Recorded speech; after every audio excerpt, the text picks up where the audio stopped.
It doesn't take a lot of work to find what Crowther undertook and what he was most famous for.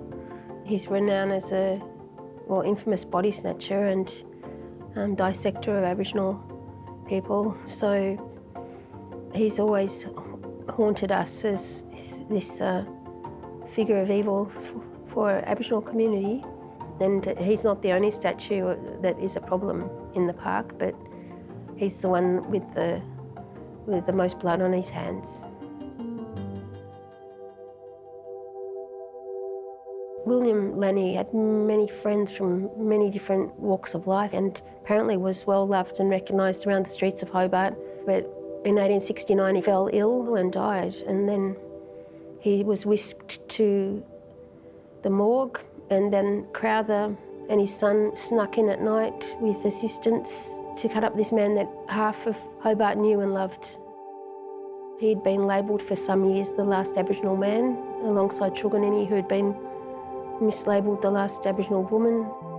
And their aim of the original William of the statue was to garner fame as a medical man back in the UK. Our skulls were most valued, our ancestors' skulls, but also entire skeletons.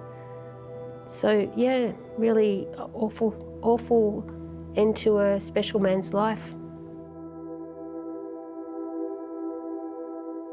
So as part of our Aboriginal commitment and action plan, we decided that we would undertake a project to investigate what would be the future of the Crowther statue, and that followed many years of feedback from the Aboriginal community that this statue was insulting and disturbing to them.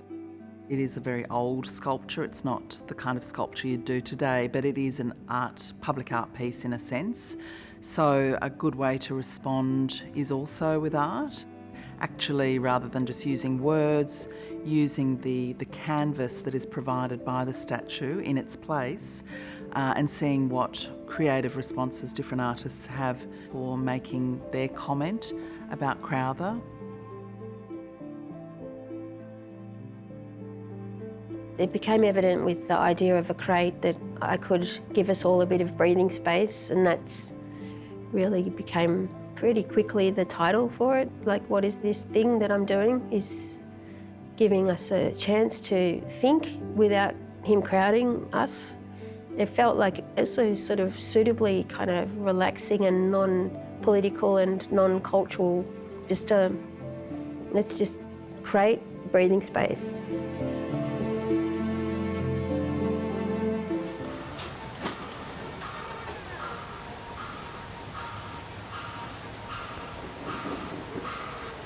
And we're about to deinstall the crate, which feels like an epic fail to have to remove this and reveal Crowther again.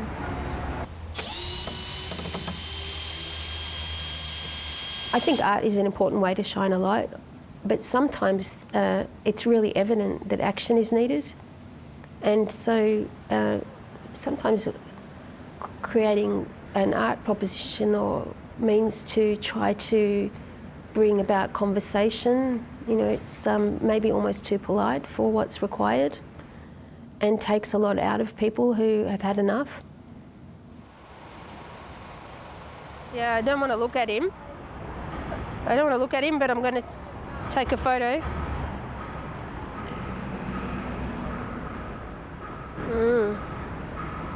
Yeah. Still got that hood of shame on. I think we should just leave it like that.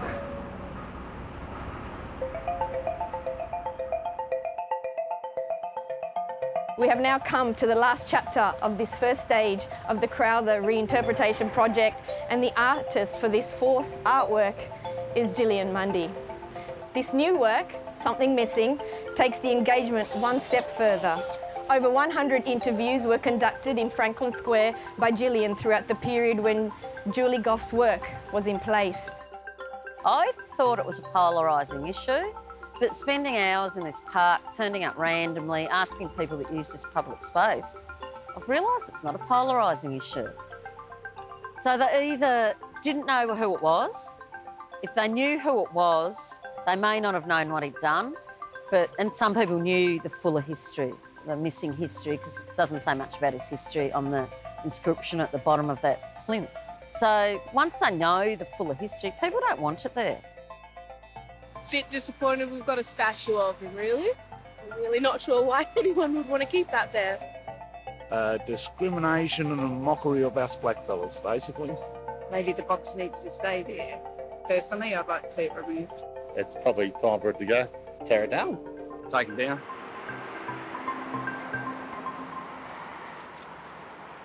The whole randomness of who gets a statue and who doesn't is a pretty flawed presentation of our history in the first place, and we only really have a very particular part of our history being told.